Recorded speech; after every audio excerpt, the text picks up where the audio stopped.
Hey guys, welcome to another video on the Inside Spurs channel. Happy Monday morning. Hope you're well, looking forward to a good week, a good day, whatever it is. Hope you're looking forward to it and having a good one.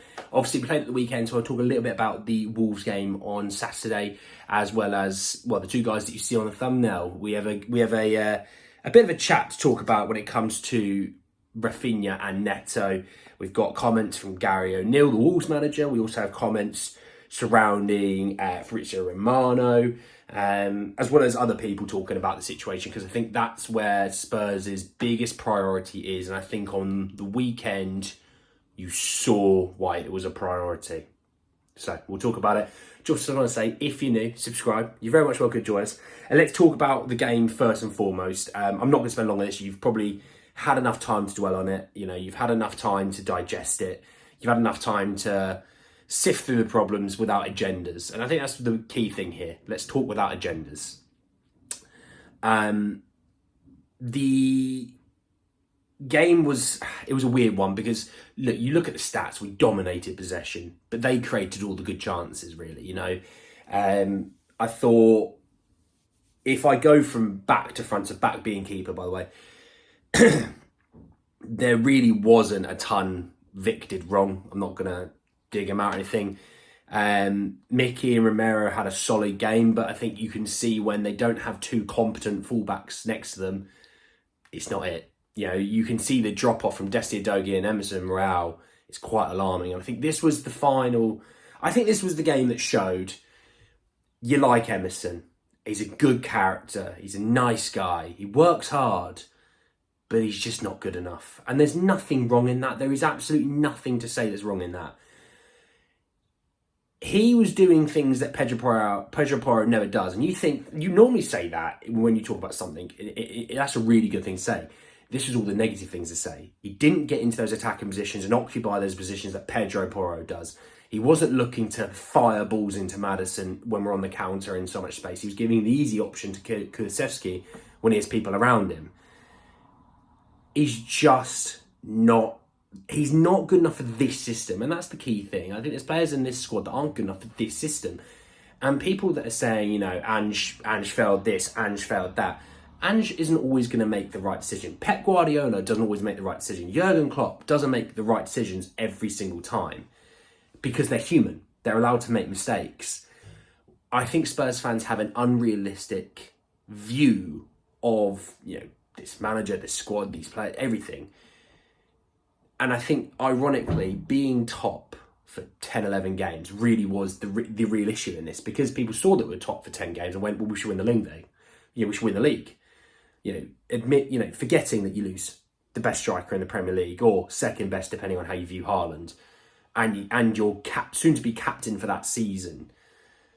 You've got to remember, we weren't ever going to win the league.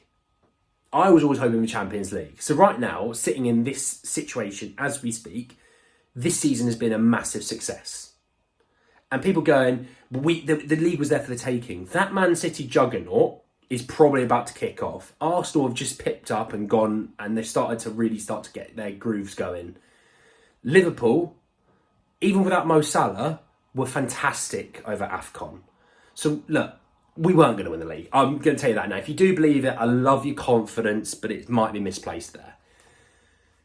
What I did see was the two fullbacks weren't good enough. And that's fine. And I'd keep Ben Davies around for spare parts, but we need a new left back and we need a new right back. And I would sell Emerson Royal, because if you get offered 20 million in January by Al Nassr, and I get offered 25 million in summer, I'm taking the 25 million and I'm buying a replacement. If you look into the midfield, I'm not going to shoot Bissouma down or anything like that. Yeah, he made a few mistakes. I understand that. But he's also not match fit of the Premier League. He hasn't played a game in the Premier League for a long time. So I'm not going to shoot him down on that. I thought Sarr was decent. I thought Madders was decent. But again, you know, it's hard to create when you've got two or three people around you at all times when you're James Maddison. And when you don't have Pedro Porro, who I would say is our next best creative player, if not maybe even our best at times, you can kind of go, well, if Emerson Royal can't whip in a good ball, well, we're just going to sit on James Maddison. What are you going to do? Because you've not got Desti Udogie who's going to create in those inverted spaces. So what are you going to do? The front three, Son was a passenger. It shows that he should have been up front that game. You know, Richie, I think, was feeding off scraps, which I felt for him. Kulusevski, he whipped in a few good balls, and I know he scored the good goal, but in the first half, I thought he was a passenger again. Like Brighton, I thought he was a passenger in the first half again. He just didn't get going whatsoever. And, in the first half, when you don't get going and you're losing, it's an issue. But yeah, look, overall, Wolves played very well, all power to them, because they came in, they did their job, and they went and won. So I'm not going to slag them off. I'm not going to slag anyone off, actually. I just said there's players that aren't that great.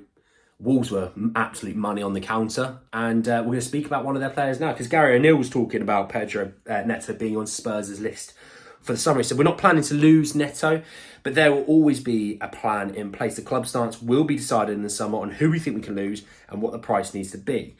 Now, I don't truly know the in-depth details on Wolves' financial fair play situation. I think they're probably needing to sell, but, I don't think it's like a Chelsea, Neto, obviously, they bought for...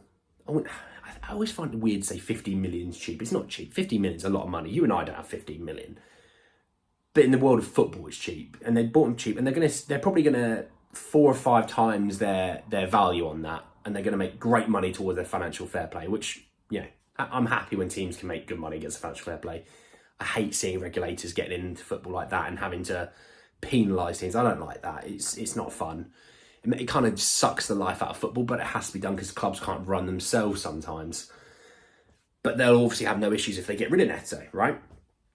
And when we look at what Romano said, he said, I see Tottenham doing an important... I see doing something important at the winger position in the summer transfer window and in the midfield. I'm not going to talk about the midfield here, don't worry. I think when you look at the list of the wingers, I think you probably put Bruni Bargi on the list. Obviously, as he's more of a younger guy, you're going to have Pedro Neto on the list. You're going to have Rafinha on the list. I think there's obviously going to be more players to add to that list. We are only February the 19th, so there's still plenty of time. But you would hope there's right now, maybe even Nico Williams is on the list. Potentially, I don't know. But I think when we watched Neto at the weekend, I was like, that's a player. That's an absolute player. And he plays on the left and he plays on the right. He plays to the centre. He does it all for Wolves. And he would have been really key against Wolves because we don't have any wingers, really, for some reason, that can beat a guy. Other than, actually, I'd probably say even Timo is probably the only guy that I feel like would beat a player out and out. And he was the only guy that was running past players, by the way. And he came off the bench. And actually, it probably showed that Timo... next game's Palace. I hope Timo plays because I don't see Palace being... really on the front foot, really pressing. They're going to sit back and welcome us on a little bit, and I think Timo's going to be important for that. Gary Jacobs said that Tottenham have been watching Pedro Neto with a view to summer move. Wolves are unlikely standing Neto's way if a club offers upwards of 60 million. They'll easily get 60 million. I don't think the deal's going to be like 62.5 million.